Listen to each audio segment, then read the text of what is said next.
Hey everyone, this is Anna Runyon from ClassyCareerGirl.com, and today we have Rachel Corpus, who is on Team CCG, and she's going to be joining with us. She is our Facebook intern, so she helps us manage our very, very large Classy Career Girl network, which has surpassed 5,000. I think, what are we on now? Like 5,600 members or something? We're 5,700 right now. 700. Okay, we're growing by the day. Mhm. So for the last 6 months, she has been helping me with that Facebook group. And I think when you started, we were like maybe at 2,000 or something. Yeah, about a little under 3,000. Yeah, 2,000, I yeah. So remember. in 6 months, you have helped us grow and you have helped us create this engaging community that I love, that all of the members love. Oh, So thank big you. shout out to you. Thank you for all your help. And I know Corporate Rescue Plan members are just very, very excited to get all of your tips and behind the scenes of how you're doing this, how you're always in there engaging with everyone and making this community great. So we're gonna pick her brain today and learn everything she knows. So thanks for being here, Rachel. Yeah, no problem. I love speaking to you.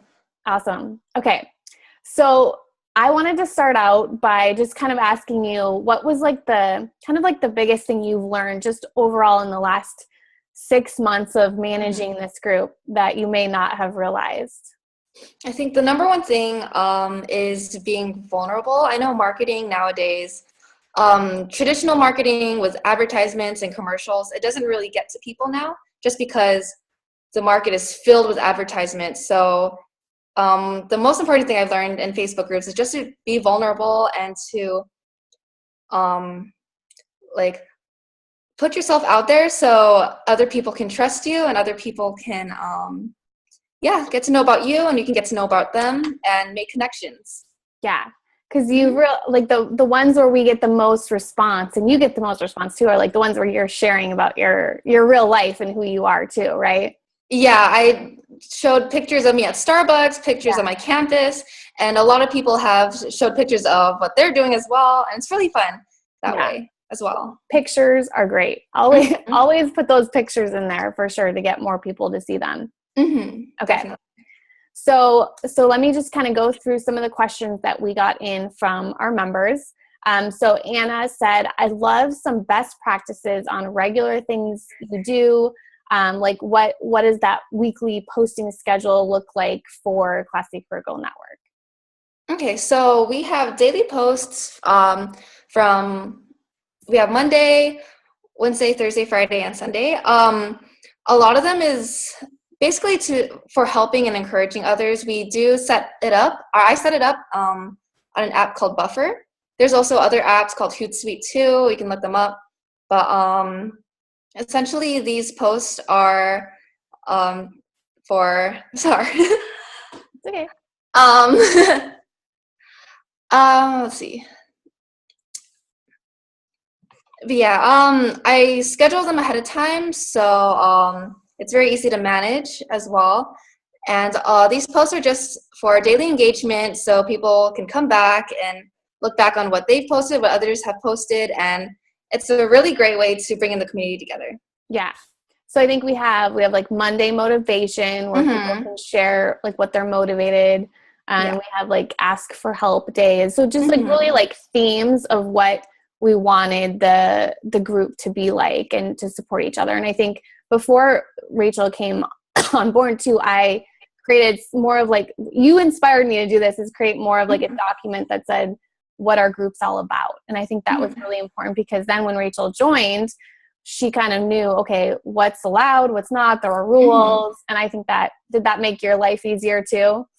Yeah, the guidelines, it helped me as well as I think it helped the members kind of understand how the community works, especially like we're very encouraging and very supportive. And I think that helps them kind of engage better and like make more connections as well throughout the group.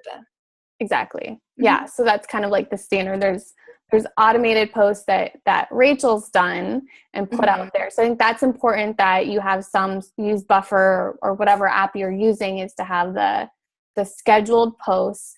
And then I come in every now and then and just post unscheduled stuff, right? Yeah. So stuff that, we're either blog posts or we're promoting or, things that are kind of going on at Classy Career Girl. as well as just like questions that I have or thoughts that I have or tips or motivation. So I think it's a good mix. I think in your groups, there needs to be that mix of like the structure so that people know what to expect every single day, every week. There's the same thing every week. So people kind of get used to that and excited for that. And then you also have the mix of like the surprise stuff, right? Yeah, definitely. Questions that aren't just like, it can't just be like so repetitive of the same stuff over and over again. So I'd recommend kind of like that mix of the two too. Do you agree? Yeah, I think it's important that the Facebook group isn't all about just your business. We have Mix and Mingle Wednesdays, so it's not just about us. It's essentially for our members. So yeah, that's what I've learned as well. Right. Okay, so then Charity asked, how do you get more engagement with your followers? You do a good job at this. I always look down and I see there's a bunch of comments underneath what you post. So what do you think is helping that? Okay, so it is kind of overwhelming, or at first it was overwhelming, kind of trying to talk to everyone at the same time and all that stuff. But I've set up a schedule so I have time to really look at everyone's questions, everyone's comments, and I go through them and I encourage them as much as possible and give them as advice as possible. I also add in like articles from Classy Career Girl that will help them as well. And you asked about engagement, right, for people. Okay. What I try to do is I kind of create a sense of trust in the group. So it kind of ties into being vulnerable. If people know what I'm doing or how the group works, other people will kind of come in and tell their day, tell how their work is going and all that stuff.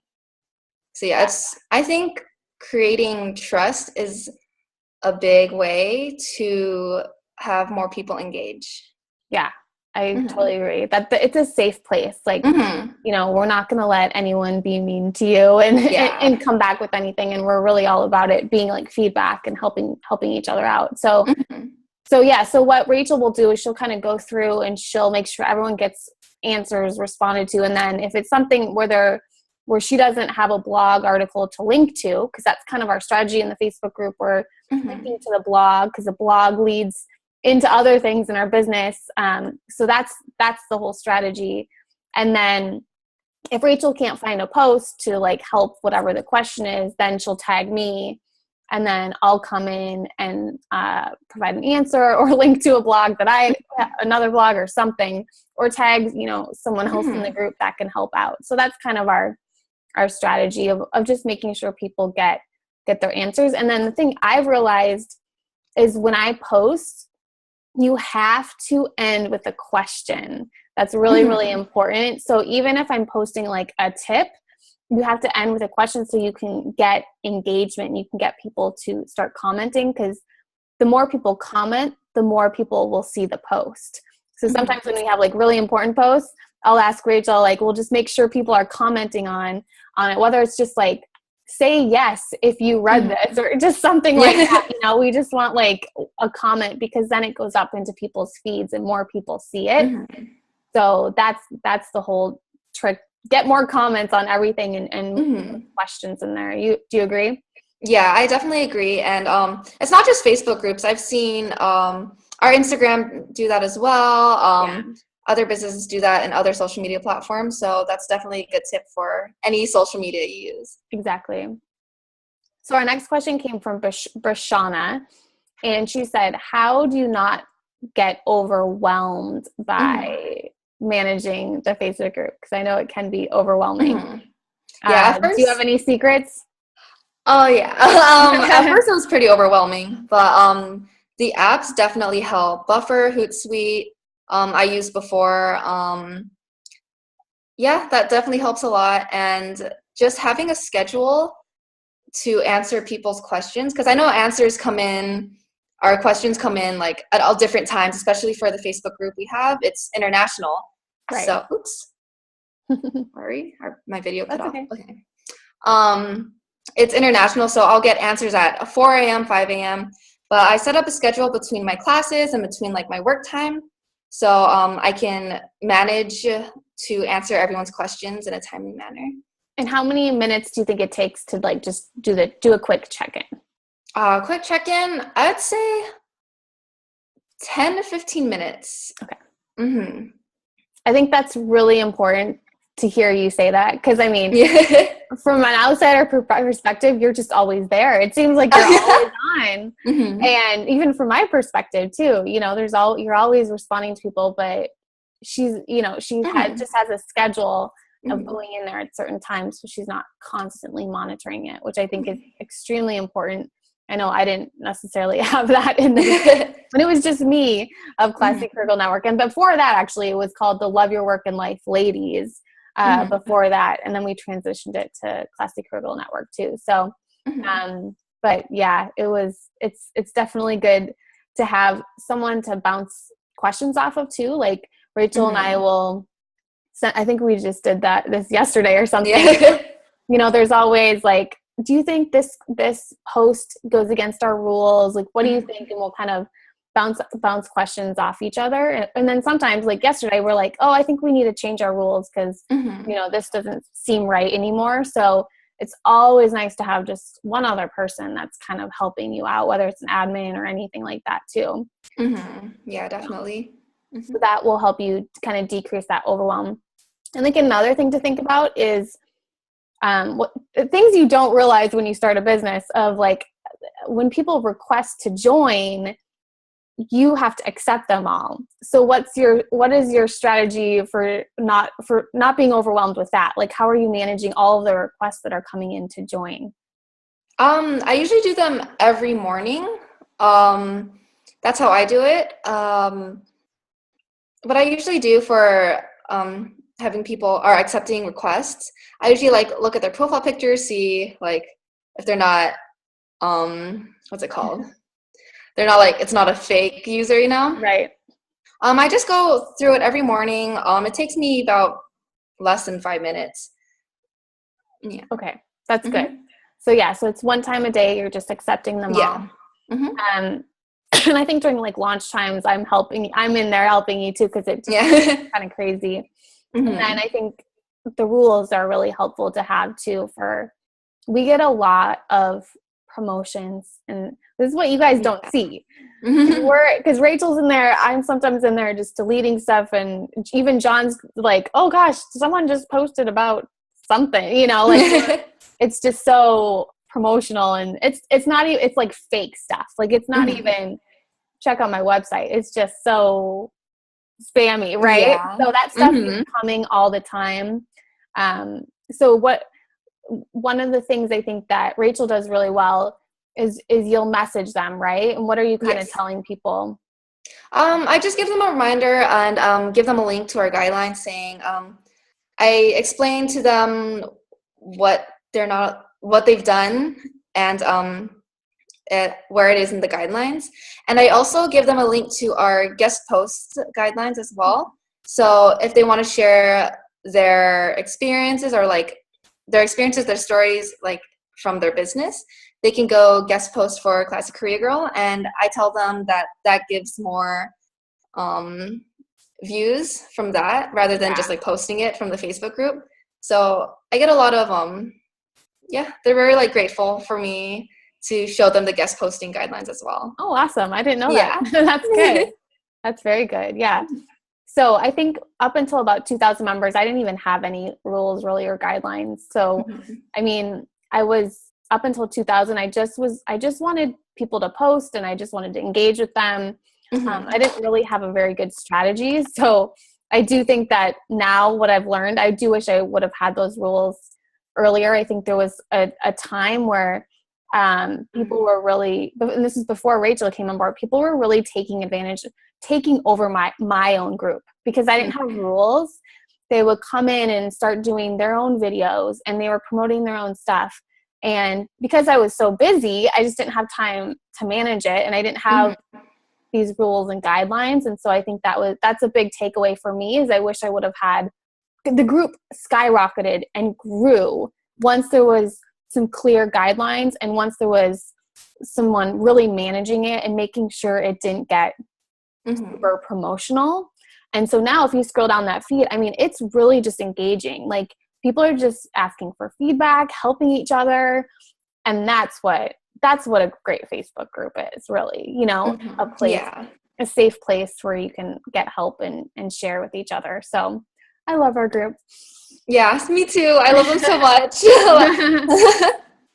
Okay, so you're using Buffer as the one tool you're using, right?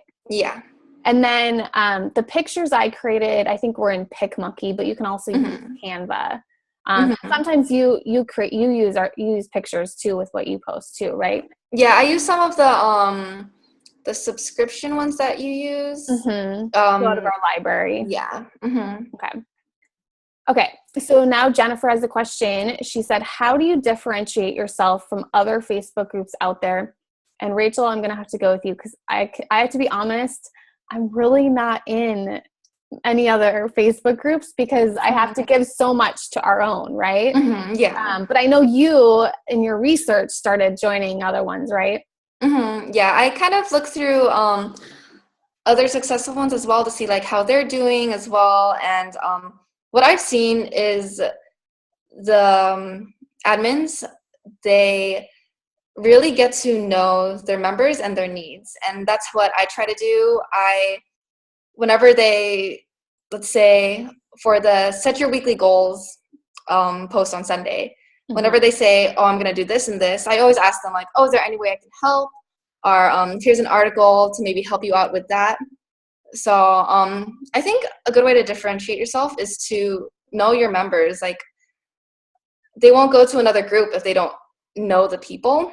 So I think, yeah, just really get to know the members. And I think something that differentiates us too is that we're not overly salesy in the group. We don't use the class. Our number one priority in the Classy Career Girl Network is community and to create a community and help each other. And this is why I'm not in very many, is because the ones that I were a part of, the person would be extremely active and salesy when they were launching a product, and then they would like go away kind of thing. And so, and it was all based off that one person. So I think that's something that I've really tried to make us different, is that this is really a community and like a network. So it's not based around me. Like it's more about our members and helping each other. And you do a great job like spotlighting, you know, people who are guest contributors on the website and stuff, and really making it more about the community rather than about, it's not about a product we're launching or anything like that. Of course, like we do share when that stuff does happen.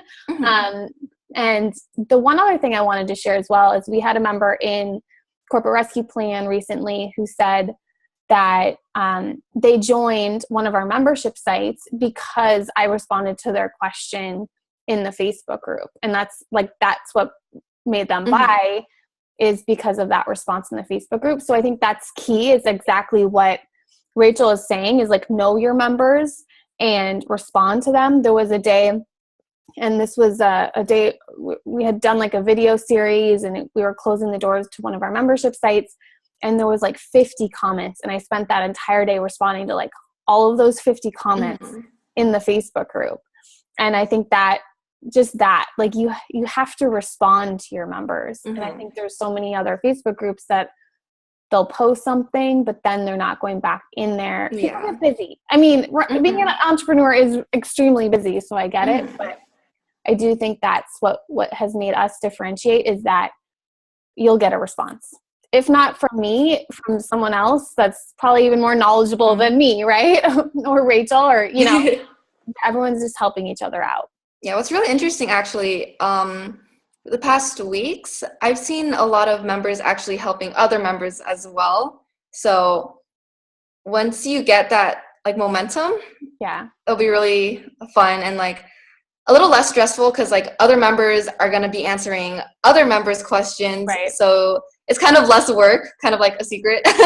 Yeah. It is. It is. It definitely is. Trust me, I've had that realization of, oh, I don't have to be in there 24/7 because other people are responding with better answers than even I would, being able to reach out. So you're right. That does make it. But in the beginning, you do have to be in there. I mean, almost at least a few times a week, if not daily, because your group is going to be as excited as you are. So if you're excited and posting in there, and I think that's why everything grew so quickly for us, because I did make that a priority in growing that group, because I love communities.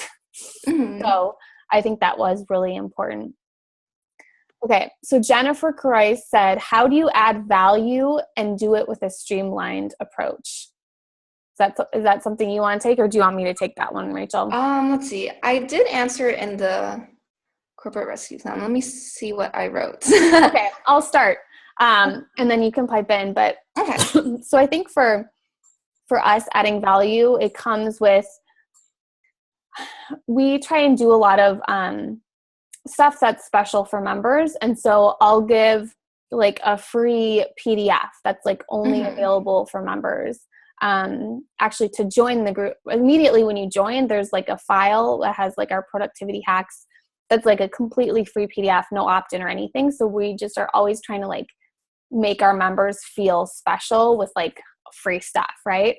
So that's one thing we're doing, is I'm always trying to like have them be the first to get anything, whether it's like contests or giveaways or free PDFs that we've done, or ebooks, or anything like that. I've done a lot of polls in there.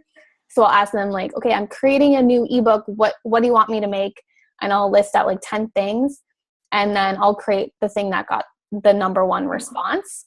So that's a really good way. I'm basically giving them what they're asking for and what they want.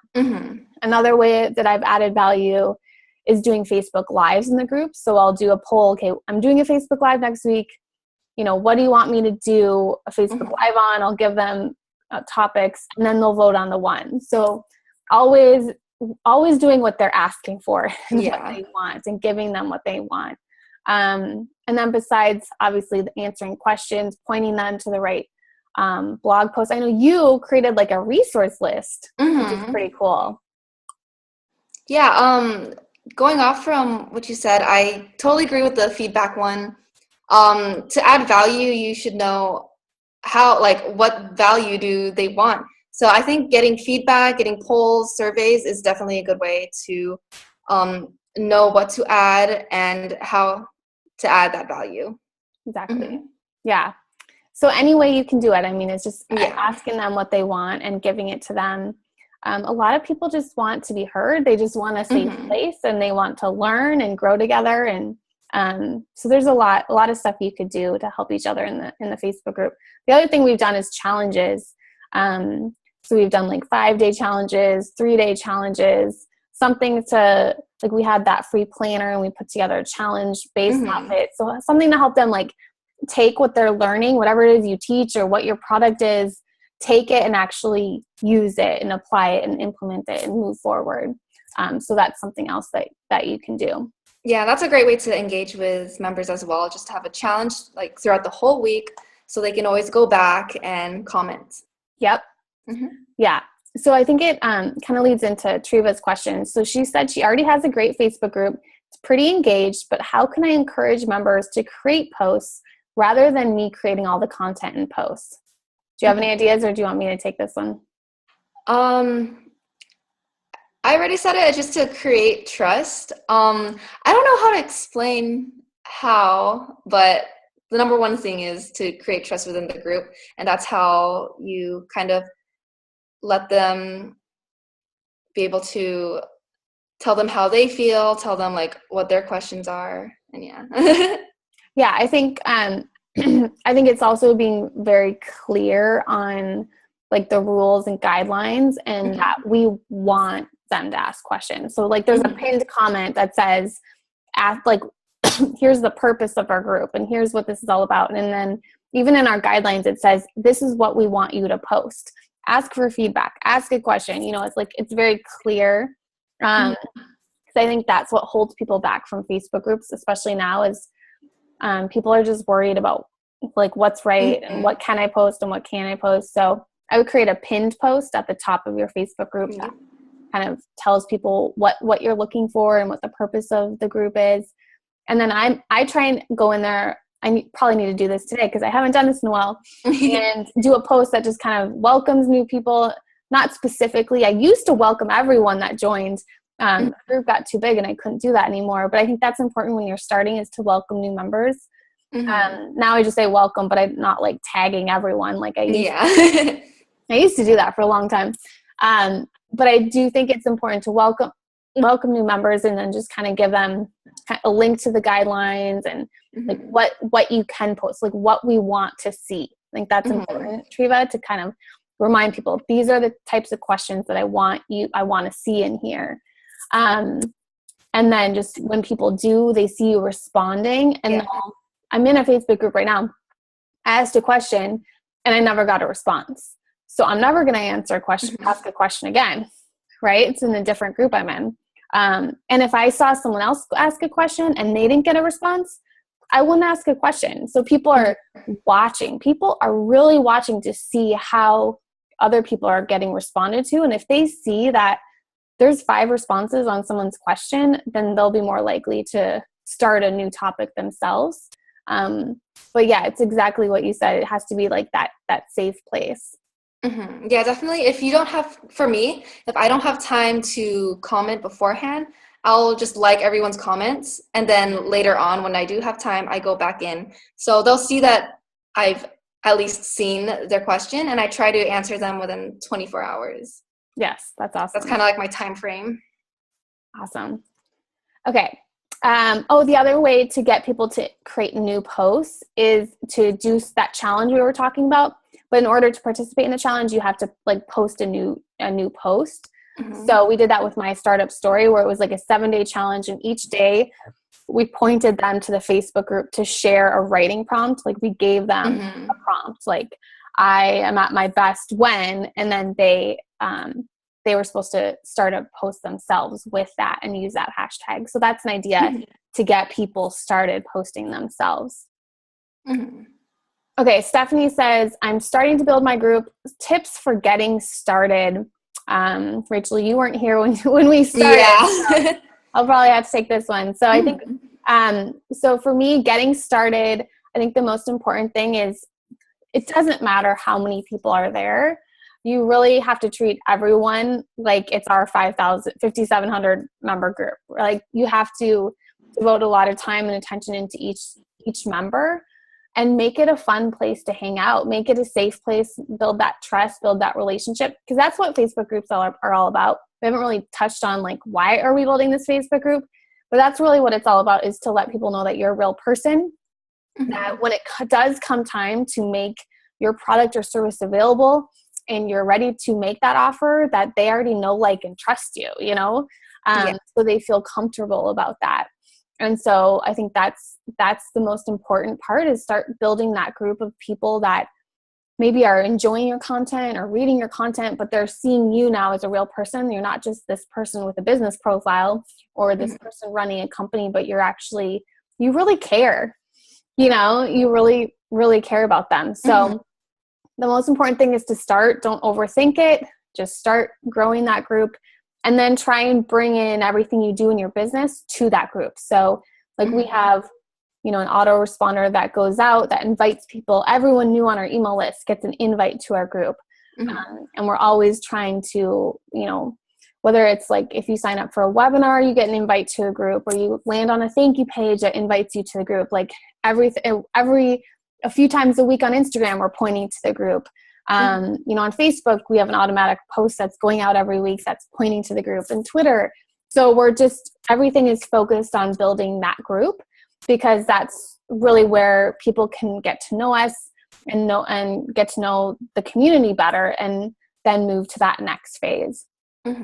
So those are my tips to get started. It's really just making it your own, and kind of having that vision for your business and vision for your group of what you want it to be. So say it's 5,000 members, like what do you want that to look like? And then set that vision so your members kind of know where you're going. And like I said, your members are going to be as excited as you are. So if you love the group and you're excited about it, I think that's why our group has grown so much, because now we're both so excited about it. That's when growth happens, is when you get excited about the group, and the members as well do, and they get to know you better too. Mm-hmm. Awesome. So do you have anything else to add, Rachel, that you've learned? So tips for anyone starting or growing the Facebook group, what would you tell them? Your last words of wisdom. I think just to be really excited. Like what you said, I want to be able to answer everyone's questions in a timely manner, or write as good as content as I would if I wasn't excited. So just be excited, and good luck, everyone. Yeah, good luck. Let us know how it goes, and share with us your success, and share it with us in the wins. We have like a wins every week in the Facebook group. Mm-hmm. So you can share that. Thank you, Rachel, for being here. Okay, thank you. You guys can find her in the Classy Career Girl Network Facebook group. As you have seen, she's in there all the time. Mm-hmm. So thanks for joining us. Bye. Bye.